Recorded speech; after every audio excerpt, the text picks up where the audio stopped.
Ladies and gentlemen, welcome, welcome to a very, very special stream here on YouTube. I'm so thrilled to be here. Like, I'm giddy with anticipation here. So, with that said, my name's Lawrencium, and this is a very quality stream here today. So, today I'm joined with a special guest. You might know her. She is the author of the upcoming Warcraft novel, Shadows Rising. She's also the author of the short story, A Moment in Verse. So let's give a huge Lawrencium welcome to Miss Madeline Roux. Welcome, welcome, welcome. Hi, thanks for having me. No problem. You were like telling me that like your dogs are wrestling in the Yeah. background. You'll hear them any second. I think they finally stopped. But yeah, I was like, oh my gosh, you were napping 10 seconds ago. Like, please, can I get on one of these things and just have you behave? But they're naughty. They're naughty children. So I'm sure Yep. you'll see them about. Oh yes, oh yes. So, anyways, Madeline here. I'm so grateful to have you on today. And we have some questions today for you. Some questions from the Lawrencium community here on Discord, the Lawrencium community on YouTube, and a couple of questions that I might have written up myself. So first off, tell us a little bit more about yourself for those people who are just coming in and just peeking their heads in the stream, saying hello. Sure, yeah. So I've been a full-time author for 10 years now. I started out in adult horror fiction, and then I sort of scooted over to young adult horror fiction and stayed there for a few years. I wrote the Asylum series, which is pretty well known, pretty popular. It's translated into like 11 languages, a million copies sold. So that's sort of that was my big my big moment in publishing initially. And then that sort of opened doors for doing other things. So I've written for Star Wars, and now I've done 2 books for Warcraft. And yeah, it's exciting. And now I'm branching out into sci-fi and fantasy and romance. So trying That's to kind of, that's branch out in every direction. that's amazing, actually. Thank you. So I also did a little bit of research. You also wrote one of the Traveler books as well. Yeah, I did. That was my first Warcraft book that was out around Christmas of this year. So, Ooh, all right. yeah, it was really fun. There were 2 books in the series, and then they wanted to sort of close it out with a third one. So, they brought me in to do that. And I almost look at it like kind of my audition for this book. All right. And we just had a great time, and the team, we really meshed well. We had a good chemistry. So, it was just sort of natural, I think, that I would come in again to do something else. All right. Well, it kind of segues into one of the first questions that I have. It's basically this question. I believe it came from Goliath the Dwarf. Goliath is a mod on the Lawrencium Discord server. What is the selection process from your end when you were contracted to write a book and the short story for Warcraft, and how did you achieve this honor? Sure. I don't know what specifically. I mean, I wasn't really privy to a lot of those conversations. Obviously, there's a lot of internal discussion, I'm sure, that goes on. But yeah, with the Traveler book, I just sort of put my hat in the ring when I found out they were looking for people. And it was pretty. I was like, I can get kind of competitive, so I was like, look, I've played the game for 15 years. Like, I have a Warcraft tattoo. Like, here's me like working out in a Alliance tank top. Like, I want this job. Give me this job, right? Like, I was hungry for it. I went after it, and I'm sure they picked up on that enthusiasm, we'll call it. Right. And yeah, so I don't know who else was in the running. I don't know, who might have been, in the selection process. So yeah, I don't know. And I had to like write a little, like a sample chapter for Traveler to be like to prove that I sort of got the tone and got the characters. So yeah, so there I did that, and then they picked me, which was cool. Okay. And we did that book, and then you'll probably hear my dog chomping now, of course. Hello, doggo. Yeah, they're just wild. Yeah, so then we did that whole project. I was like, cool, that's it. That's my Warcraft career. And then I heard back from them like last summer-ish, Right. saying, getting the email. It's just like, hey, so we have this expansion coming. Would you like to do the novel? And I was like, you know, my hair blew back because I was not only excited, but sort of like, wait a minute, like I thought Christy Golden does all this stuff. Like, you know, that's not going to be like a thing, right? Like, you know, I don't want to step on anyone's toes. But, you know, she's kind of moved to the narrative side of things.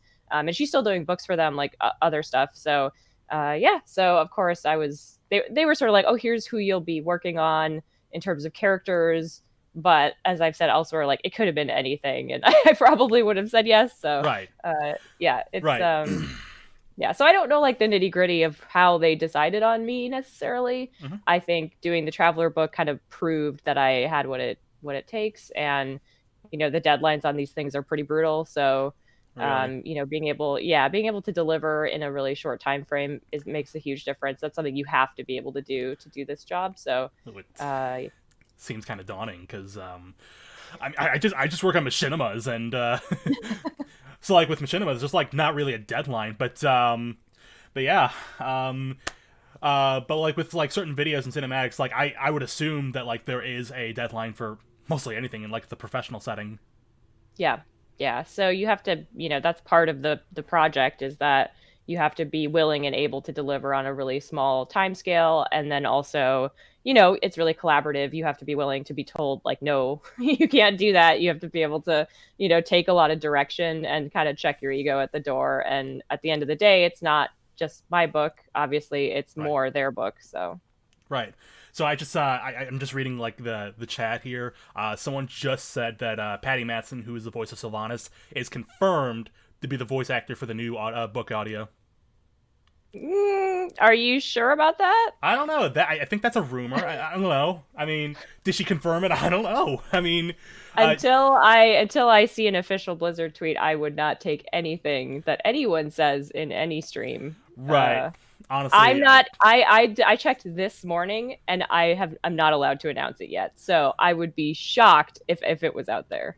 Yeah. Obviously, we're trying to not break any NDAs here. So.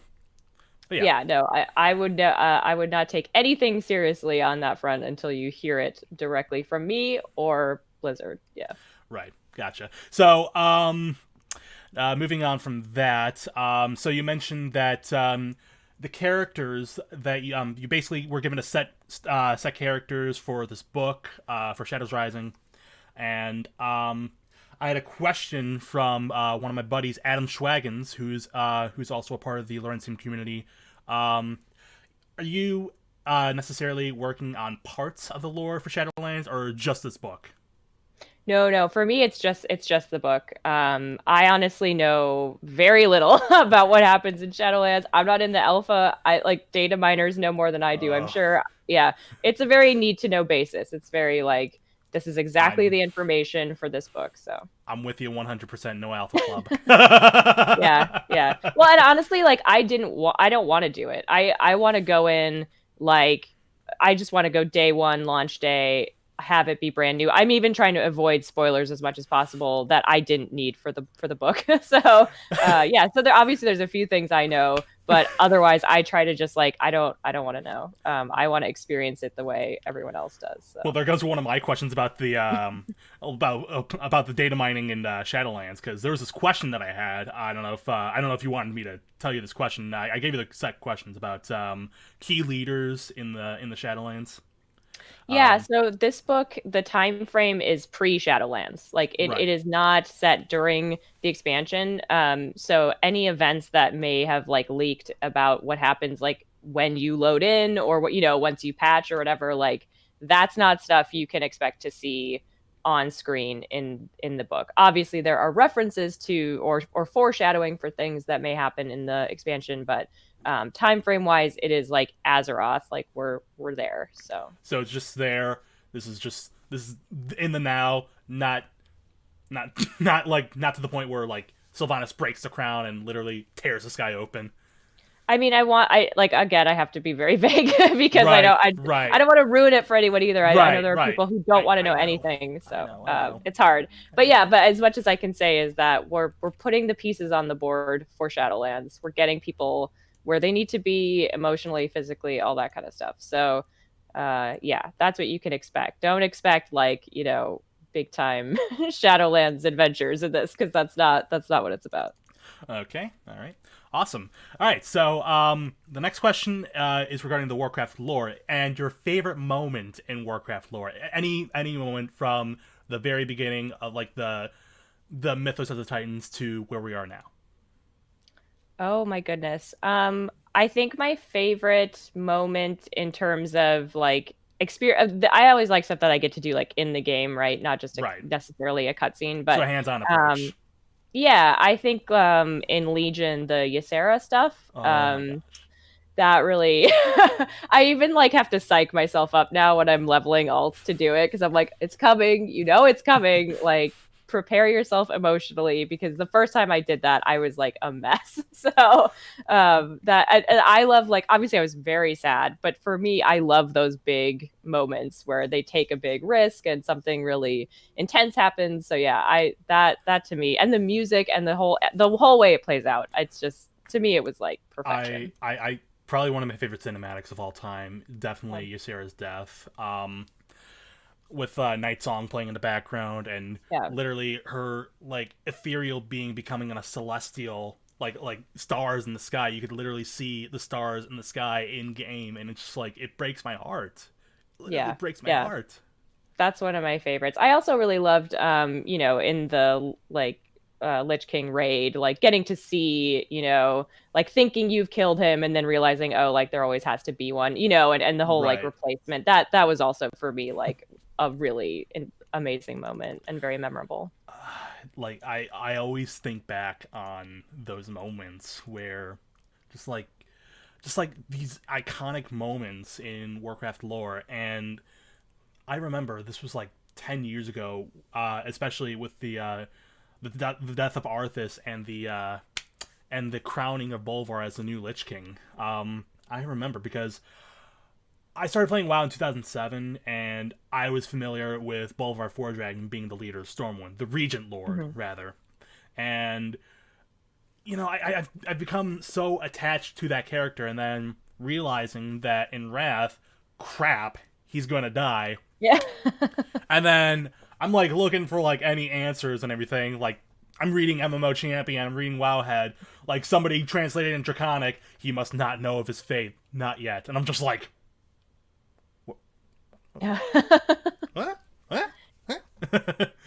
Yeah, that's what I tell people too with some of these things, like people want payoff right away. I think, Right. or they think they want payoff right away. And I'm always like, be patient because a lot of this stuff that's set up in Legion, in BFA, like it's gonna come back. There's a long game here, right? Like it's a long story being told. It's gonna unfold at a slow pace. But like it's gonna be more worth it if you hang on for that stuff rather than sort of expect everything to be, resolved immediately. Like I think it's much more emotionally impactful if there's some like you gotta wait, you gotta let this play out. Mm-hmm. There were other moments, like for example, I guess like I really wanted to kill Garrosh, and then I feel like the time jump or going into Warlords of Draenor, going back in time and causing this chain of events really made things worth it. Like because of this, we defeated the Legion. We basically secured like a new horde like ruled together by like a council. Hmm. Um, and now we're about to go into the realm of death, which is Hmm. I cannot believe it. I But know yes, it's pretty wild. but yes. Since we're talking about Shadowlands and everything, have you thought about which covenant you want to go into? No, I haven't decided. I mean, I'm gonna do one. Let's be real, right? I'm gonna do one of everything. I have so many max level characters that, like, finally, it's my time. Like, that'll pay off. So yeah, I'll probably do one of each for sort of my most played characters. But no, I haven't decided. I'll probably decide once I get there and sort of see like. Obviously, my main is a night elf druid, and so like whoever kind of matches her aesthetic, I'll probably I'm such a like transmog diva that I think I'll probably go with something that looks right with her. But I don't know, and it could change. Like I don't. I'm always shocked at like there's things I don't think I'll be interested in right in the game, and then Right. you actually experience it, and you're like, oh no, this is really cool, and this is actually what I want. So yeah, I'm gonna play it by ear. Again, I try not to like know too much or plan too much. I just want to like, get way too much soda and pizza that day and like let it happen. Right? Like I Right. want to like really be in the moment with it. It's kind of hard to like choose a covenant at this point because like right now I'm I made a warrior. I made a human warrior, and I'm like debating whether or not I'm playing him in Shadowlands because I've like so many other different characters. Like I have a Mecha Gnome Rogue, I have a Lightforged Mage, I have a human warlock, human warrior. The list just goes on and on. And now it's like, where do I go? Because like I Yeah. on the one hand, like I wanted to be for like aesthetics, and on the other hand, I just wanted to like pump out the numbers for DPS. Yeah. Well, I don't have a recommendation for you because again, I'm trying to stay Fair enough. as ignorant as possible for That's things that I don't need to know. So right. Honestly, I think like my only intake for like the Covenant abilities was watching Taliesin and Evitel review each Covenant ability for each class and spec. But yeah, and you already answered my question about your main in World of Warcraft, Night Elf Druid, hmm you've been playing that character for about how long? well, my first ever character was a Night Elf Rogue. That was my like vanilla raiding character. And then there were like obviously guild internal politics, which we're all familiar with. And I switched to Night Elf Druid and was like a resto healer for a lot of my vanilla and BC like career. And then actually I like had that account get deleted, which was great because someone hacked it. So it Oh got totally no. so I just start from scratch. And so I've been playing this druid for probably 6 years now. But yeah, she sadly, tragically, she's not my original. But I tried to like remake her right in her image. So Oh my gosh. Now what's her spec? reincarnation. Because Nathan in chat here wants to know which spec. Oh, balance. I have Uh, Boomkin all the way. Yeah. Nathan is one of my guildmates, and he's a feral druid, so he'll be very disappointed to find out that you're a balanced druid. Okay, well, all I have like 4 druids though, so I have one of each. They're just because I love the aesthetic for right. Like I have a Worgen druid, I have a Kultiran druid, I have a Zandalari druid. So yes, because I was like, well, I love all the different transformations. I want all of those, but yeah. So now I just have one that's a tank and one, yeah. Cool. All right.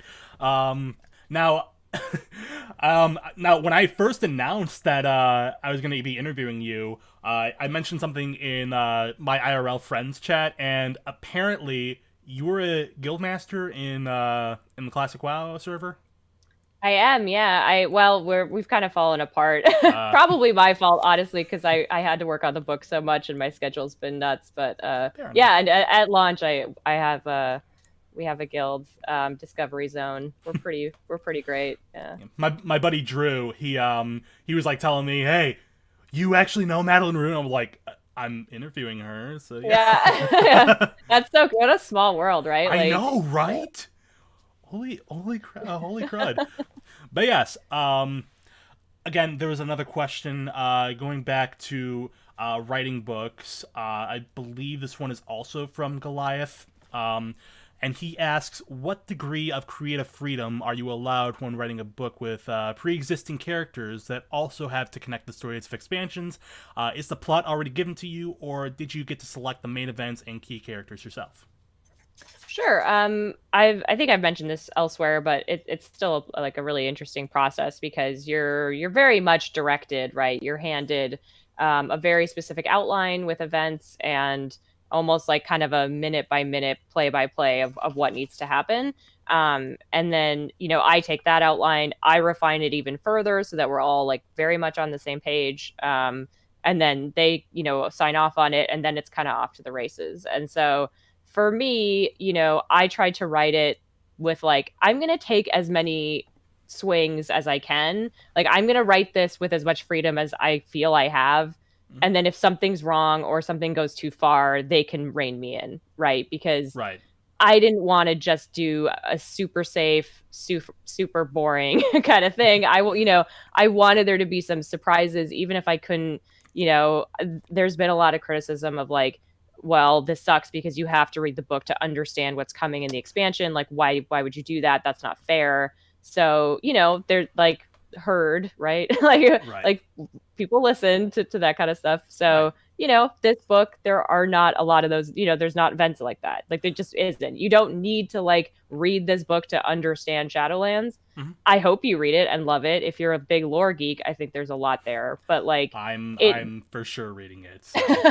well, but it's like, it is for those people who like, or if you're really like, if there's a character in here that you love, like, I think the most freedom I had was with sort of the emotional beats, right? And more of the small scale stuff. I mean, to me it's big scale, but like, what does this person do on their day off? Who is this person? Like, I want to take them from being this sort of larger than life cardboard cutout of like an epic character and really make you feel like you know them and make them feel well-rounded and more realistic and more sort of like down to earth in a way. So Right. for me, that's kind of where I pushed the most, because I knew I couldn't like kill people off, or you know what I mean? It's like Right. you're limited in what you can do. And so then the challenge becomes, well, how do you make this still really interesting and compelling when we can't have these big, like if it was my fantasy book, a whole bunch of crazy stuff, like of course I would kill people off. Of course I would do XYZ, but like you can't. So then the challenge becomes, all right, this still has to be like a page turner. So how do I do that? Right. Hmm. And to me, that's always like emotional stakes, personal stakes, politics, things like that. So yeah, it is very, very directed. And to a point, like when we're setting things up for Shadowlands, or there are specific foreshadowing things that are going to come back later in a really meaningful way. Um, that gets looked at on like a word by word basis. Like, okay, we have to be so careful about how we phrase this. We have to be so precise in the way that this happens. So there's definitely moments that are like we are editing it together on like a very granular level. Hmm. But there are chapters in this book that are basically my creation, that I was like given a ton of freedom, given a ton of honestly permission to kind of take a big swing, or fill in a character's backstory with stuff that is brand new. So it was cool to sort of put on that hat every day and be like, okay, how can I push this a little bit? Like, how can I try to make this interesting and exciting, and when again these characters are well established and there's not a ton of like wiggle room. So Right. So I feel like with like story writing, like especially with with these characters and everything else, I feel like there are certain risks. However, you just got to be very careful with how you word them and everything. And I feel like it's an honor, honestly, because like it's it's kind of hard to describe like how I feel about it, because like I love the fact that like you have like this. I mean, it's sort of like a limited freedom, but like it's I don't know, you're just I don't know how to describe it, because like I'm just giddy. Like that. yeah, That's that's such how I that's felt that's pretty just much every day when I that's was working on it. So, that's just I mean honestly that's such a cool answer, and everybody in chat agrees. yeah, it is an honor. It's a lot of pressure too, right? It's like it's this weird tension of like, this is the coolest thing I've ever gotten to do. Also, it's the scariest thing I've ever gotten to do. You're sort Honestly, of, yeah, you're always sort of riding that line of like, man, this is cool, but oh no, what if I blow this? So I will say, like, I'm sure there are things I did that people will maybe disagree with, but to me it's like, please know that it comes from me really thinking hard about these characters and trying to like give them the most logical emotional trajectory and the most like, it's not like it's careless. There is a lot of thought that goes into it, even if you may disagree with what so and so does on their day off or whatever. mhm. But There's a lot of love for the WoW lore here. Now, I have another question from the chat. Victor Milkovic. He asks, any love for the gnomes in well, they general? got a lot in Before the Storm. So Mm, this is much this there's a lot of troll love in this book. If you're a troll fan, this is kind of your book. So yeah, not a lot of gnome love, I gotta say, just to be honest. I have a mecha gnome. I like them, but like, again, this book does not cover literally every corner of Azeroth. It is very specific scope. Right. And it's also a little, before the storm leaned more alliance. This is more of a horde book, so yeah. So I wouldn't expect like a ton of gnome centric content in this one. Yeah, I'm excited for the troll lore because we got a lot of troll lore in Battle for Azeroth with Zandalari, and I've always dreamed of finally seeing Zandalar as either a raid or a continent, and my wish came true Your in dreams Battle for came Azeroth. true. My wish for the last few years have come true. Mhm. um, And you'll and be stoked about this book too. I think there's a uh, lot in there for you. So I'm excited. So another question. I can't remember who this came from. I think this was from Sir Tomshire. Um, so if you had the total freedom to write any story about any event or characters in Warcraft, and what would you choose and why? ooh, that is so hard.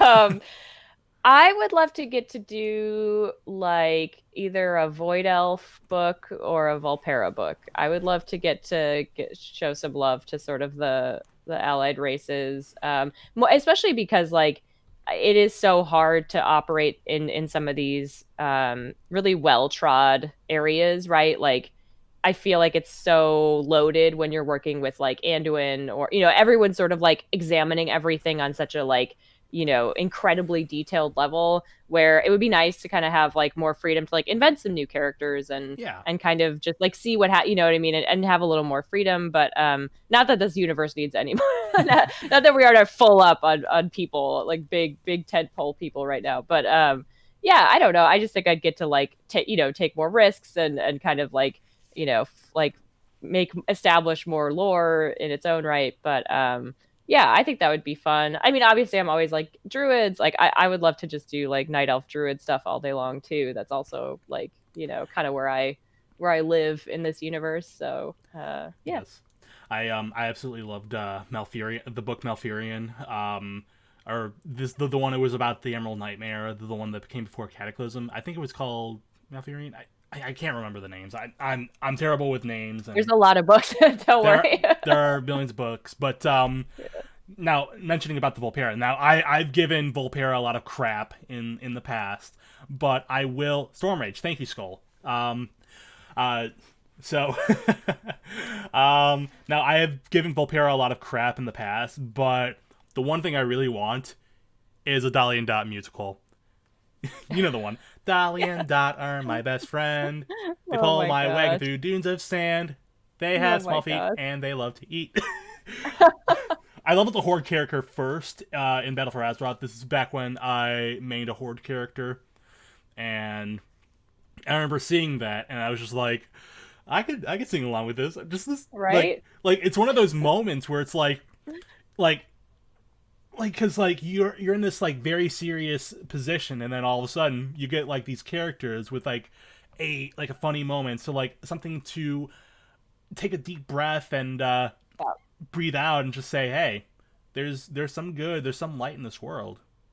That actually is like very that fits really nicely too with the way I tried to construct this book, where there are definitely chapters that are like funny, like there Right. are times where it's not just like really oppressive dark stuff all the time, because to me a book that's about a video game or any property, right, whether you're writing for Star Wars or whatever, like it should match the tone of experiencing that thing, right? So like World of Warcraft, like has a lot of levels to it in terms of tone and experiences. So for me, that's like, well, I want to match that in a book. I want to make sure that you're getting a little bit of everything, because that's how it feels to play, right? And so I like to think about that and have moments of levity and have moments of hope and moments of sadness, really keep you on your toes. So it's not just the same experience all the way through. Right. That's how I kind of imagine Hamilton. I know when I called you like at the beginning, I mentioned that like I just watched Hamilton on You're Disney fresh Plus. off of it. Yeah. I'm fresh off of it. I found myself singing My Shot like like before I called you, and I was just like, oh my god, um, but yes, just love for the Volpera, and just like there's just, I mean, there is like just a lot of love for like certain, like, I don't know, just moments of levity, and just certain moments where you could just like, I don't know, just take a deep breath, you know? Yeah, yeah. And I think it makes it more it's more impactful when you have kind of a moment that's a little more lighthearted, and then you sort of are like, oh, then this next sequence is really serious, or is really sad, or is really affecting. Like, I think it's important to make those levels come, have it go up and down and up and down, because Right. otherwise, I really don't like reading a book where I feel like it's just like, oh my gosh, like it's just dark and depressing the whole way through. Like, even when I write horror, it's like there's still a dark humor to a lot of it, because you need to exhale so then you can like build to the next, scare, or the next whatever, the Right. next action sequence. So Basically on an emotional roller coaster. yeah, and it just ties into craft and pacing, and all kinds of things. But to me, it's like I would never want to be asked to write a Warcraft book that was like the whole time it's going to be this. Like, I don't think I would be asked to do that, but you know what I Right. mean. It's like, I think some people saw like, ooh, they hired a horror writer, so this is like the spooky Warcraft book, and I'm like, I mean, there's moments of spookiness, sure, there always will be with my work, but Right. it's not like the horror Warcraft book, nor is it the steamy romance, like steamy one, I guess. But I'm waiting for someone to, I'm not saying anything else, but like I want to say that like the funniest thing about World of Warcraft is the way they have done the steamy romance novels in the past. God, I would love to just make me write full length ones, man. I'm here. I'll do it. I'm like ready. I'm ready to go. I'm just waiting for the steamy romance novels in the Shadowlands. Just like Yes. like you find something in like Revendreth, and all of a sudden you're just like, hey, what's this? It's a junk item, steamy romance novel, Twilight. Yeah, and people are like speculating that I got to write those, and I did. I don't. I don't have any involvement with them, sadly. I would love to, but Yes, but yeah. Speaking of romance novels, let's talk about Moment in Verse. That one, because you like we introduced we introduced this connection between Lorthmar and Thalyssra. How did that come across?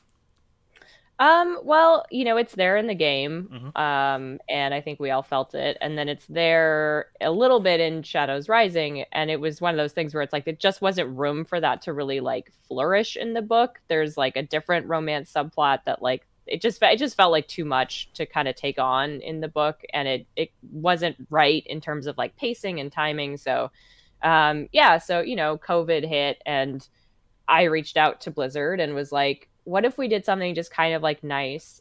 Like, what if we just did something like a nice surprise that's like, it's not sad, it's not, hard, it's just something kind of fluffy and nice for the fandom.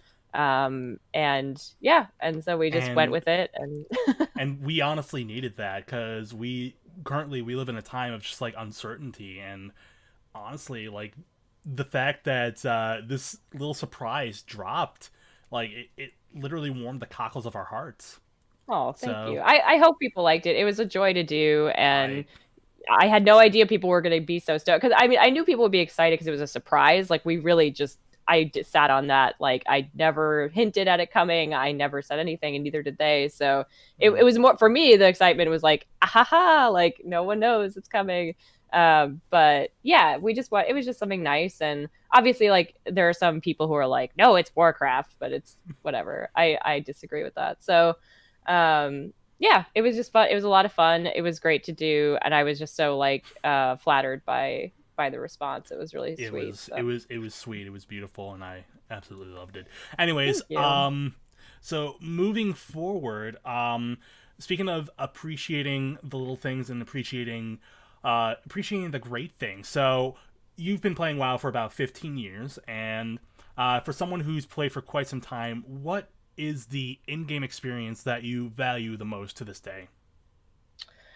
Oh my goodness. I will say like the launch of Classic was really incredible. Like, just the sense of like excitement and energy, and everybody coming back together, and like honestly getting to form a Classic guild with people I know IRL, and like actual adult friends and like choosing your guild mates and being like, this is going to be a safe space. And like, it's not going to be like a toxic wasteland. We get to like create this in the image we want. Like that was really wholesome.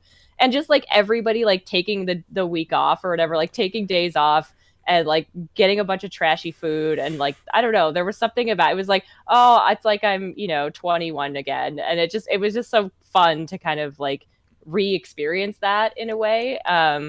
But yeah, I will say like every time a new expansion drops, the sense of anticipation of like, I don't know what's coming. I have avoided spoilers as much as I possibly humanly can.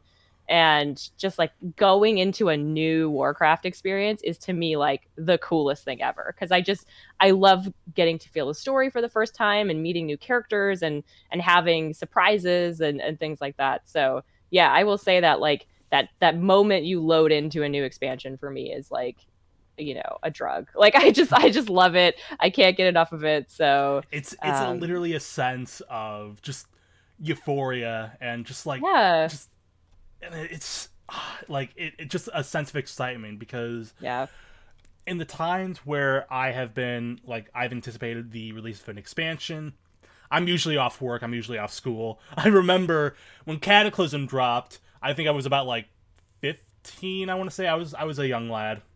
I was a very young lad, and aww. I remember, I remember my dad was like, "You cannot play until like." I literally told my dad, "Can I take the day off school?" He was like, "No," and it's like, "If you take off school, then you're not allowed to play WoW." I'm like, "For real?"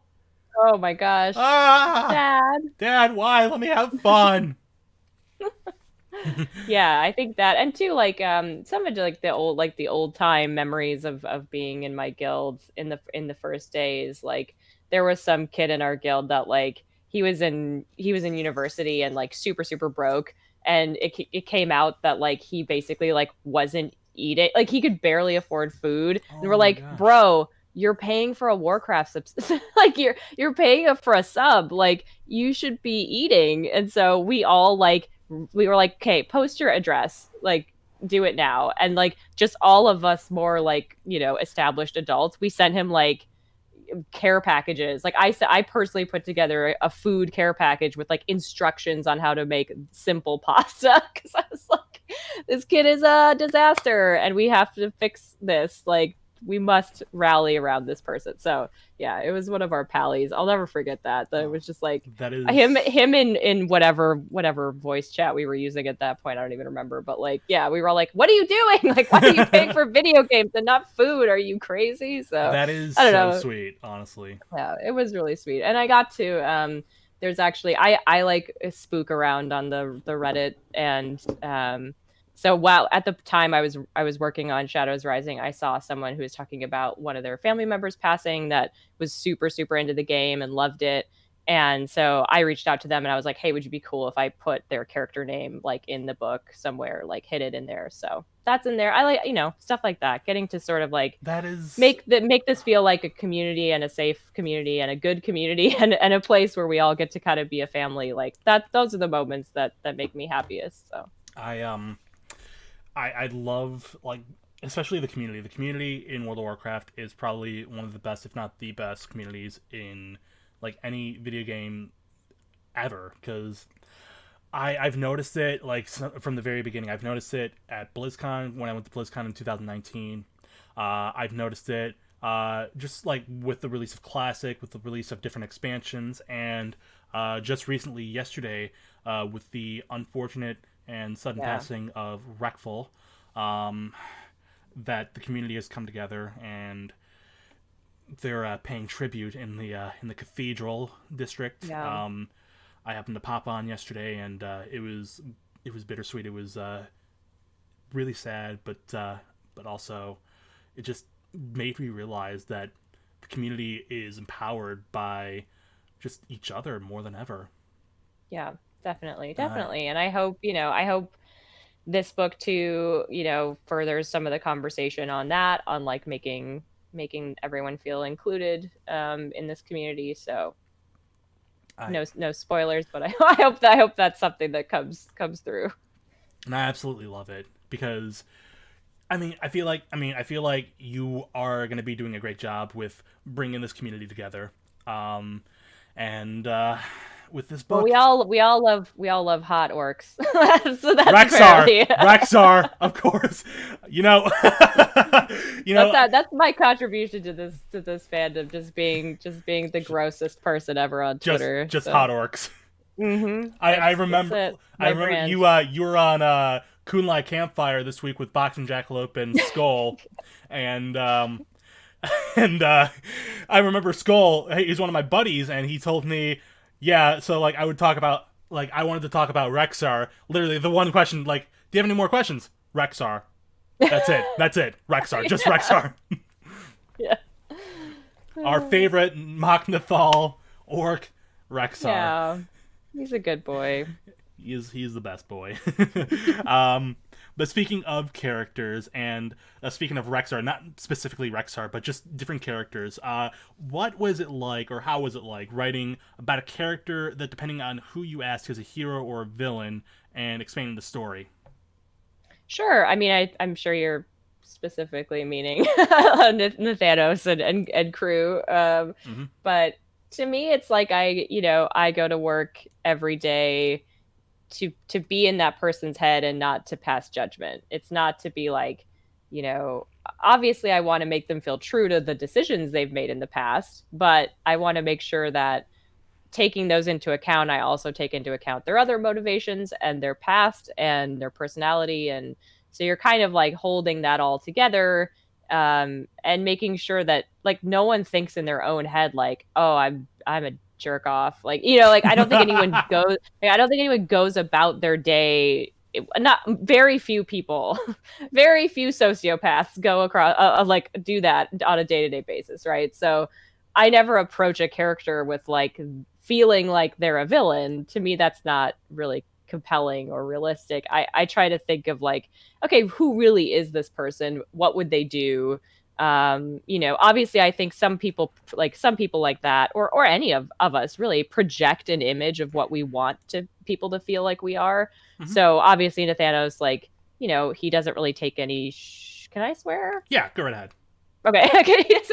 He doesn't take a lot of shit from anyone. So like obviously that's a factor in his personality, right? He's trying to project a certain image of leadership, and he doesn't want to be crossed, he doesn't want to be questioned. So those things are true, but he also has like intense, complicated romantic feelings for his boss. Like that's another side to him. So like all those things can be true, and then you kind of just try to make that person as nuanced as possible. I don't want anyone to come across as like a mustache twirling cartoon. That's just not like interesting to me. So there won't be that, you know what I mean? Like even if Thanos does things in this book that are quote unquote evil, they are motivated by expediency and the mission and what he's trying to get done, and what he knows about their plan. So so to me it's like it's fun because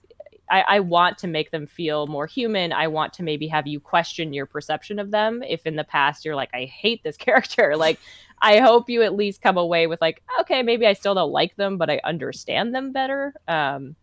So yeah, and obviously there are ones that are a little easier because you have like, you have Anduin, who's sort of the good boy of the Alliance, and like He's the but best I boy. still but I still again I wanted to make him complicated too, because I think it's pretty unrealistic, bordering on impossible, that someone with that much trauma would just be like perfect all the time. So the last time we saw him, he was punching Rathion. So I'm like, that's him right now. That's who I'm working with. And he's got a lot of rage. He's got a lot of frustration built up. And I think I know that comes through in the book. So even the people that are, seem uncomplicated, to me, that's not fun. I want to make them as messy as possible. So. Right. So on the subject of Nathanos, so there was this artist, right? Because people picture Nathanos as this Sylvanas loving undead, and this art just encapsulate Nathanos. Like what you described is that Nathanos, he's just like anyone else, but like he just has like complicated feelings for his boss. So somebody on Twitter, R-Spanner, I believe, drew this up. So basically, you'll be able to see it on stream in just like a couple seconds, but This is one of my favorite art pieces regarding Shadowlands. So basically, it's Nathanos. She's like, "Congratulations, you managed to track me to my most unlikely of places, my very own home." And just like the fact that like you have like that coffee cup that says "simp" and then like the heart tattoo that says Sylvanas in the pink bathrobe. Just like he's just having his cup of coffee. What do you want? Yeah, and I think too, like, I hope I paint an interesting picture of that dynamic. I didn't want to do exactly what you would think is on the tin. I kind of wanted to push that a little bit too, because again, it's not a straightforward relationship to me. I don't think it Right. can be really. So yeah, there's a lot about that. Or I think I color in a lot of like why he is the way he is and why he is so outrageously devoted and loyal to her. I hope there's like a little bit of that in there for people, because Right. yeah, again, I don't want to like, I'm not trying to like make you like him necessarily, but I hope you understand him. That to me is what's important. Well, I'm ready to understand him now even more with just like with Shadows Rising coming up. And of course, we've known Nathanos since the beginning of Classic WoW, but like we've got to know him a little bit more with the short story before Legion, BFA, and now Shadows. Like we're gonna learn a lot more about his complex personality in Shadows Rising. But yes, super excited about that. So, in regards to different characters, if perhaps there were another live adaptation of Warcraft, the Warcraft movie directed by Duncan Jones, more specifically, obviously it's kind of wistful thinking here, a live action Battle for Azeroth, who would your dream actors be for certain characters and why? Oh my God, that is so hard. That is so loaded. It's a load bearing question. I know. I don't. That is so hard. To me, it's like they're so tied to their voices that it would be like it's really hard for me to imagine those characters without their actual voice actors. Like that would be really. And then I'd be so I wouldn't want to tell an actor right to like do an impression, because I think that's also annoying. So I don't know. That would be really hard. And I think too, like I'm always one of the things I kept asking when I was working on this book is like, can I get like a confirmed age on some of these people? Because like they've been around for literally ever. Like how old are they again? So like realizing that Thrall's like middle aged or whatever, and you're like, shouldn't you be like 600 by now? Like from like what's everything that's transpired? Like what? Hold on. So He's got a lot of yeah, gray hairs just from different experiences as war chief and beyond. yeah, I'm sure I gave him a few more in this Oh book too. dear And lord. my apologies, Thrall.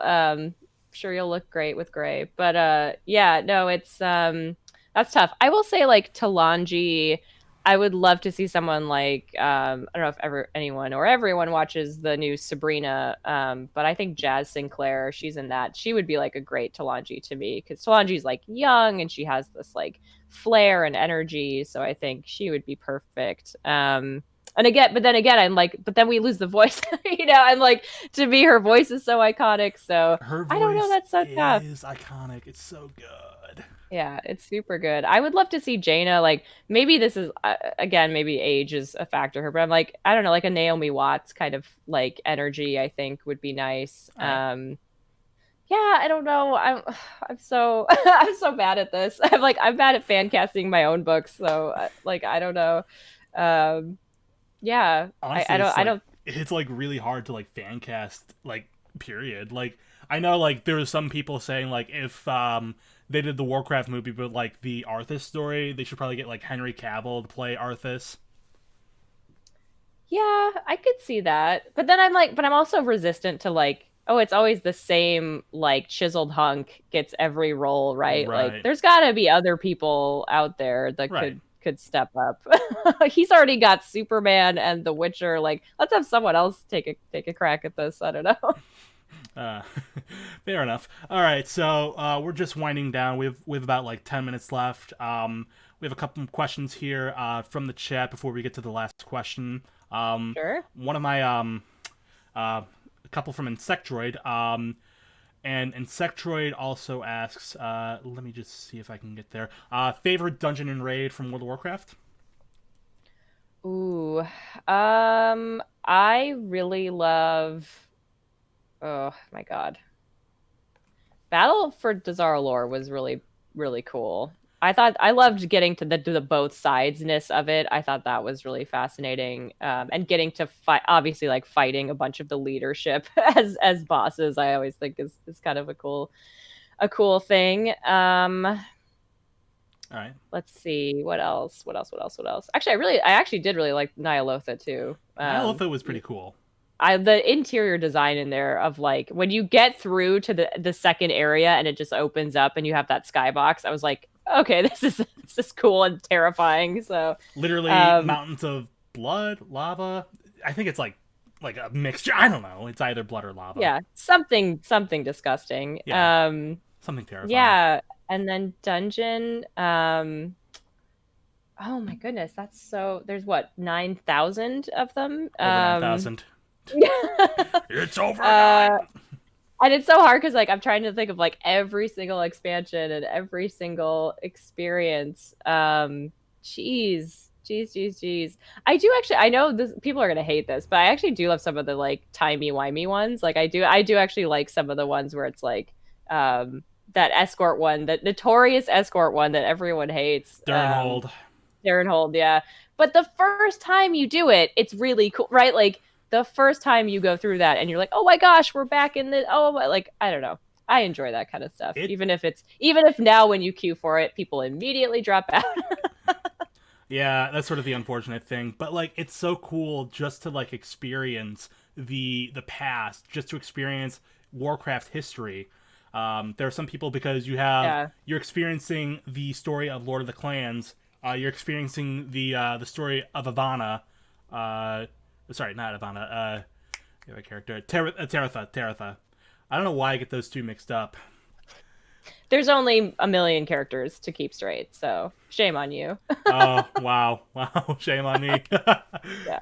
Yes. No, and I'm trying to think of other. I actually liked a lot of. I liked a lot of Cataclysm ones. Firelands is cool. I love that. Cool. I love like all the aesthetic you get out of that for your armor is really cool. So yeah, I don't know. I could pick a lot of them, but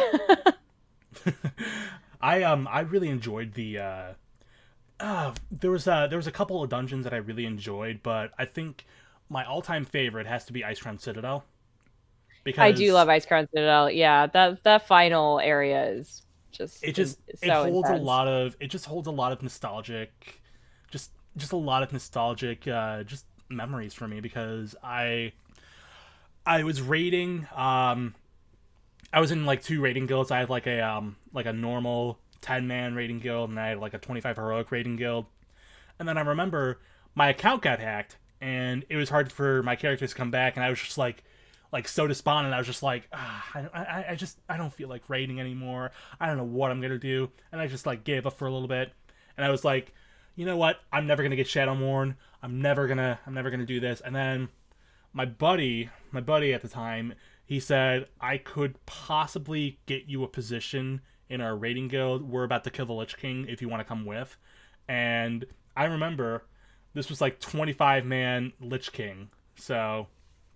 We're literally just like we're about to kill the Lich King and everything, and I think it's just like the first phase I die, and I'm just like, do I release? Like, don't release. You'll be fine. Just let everybody do their own thing. And I'm just like, I'll just wait around, and then finally that 10% when Arthas just like kills everyone, I'm just like jumping out of my chair. I'm like, yes! Oh my god! Yes! And then my dad runs in the room. He's like, what's going on? I'm like, I killed the Lich King! Oh!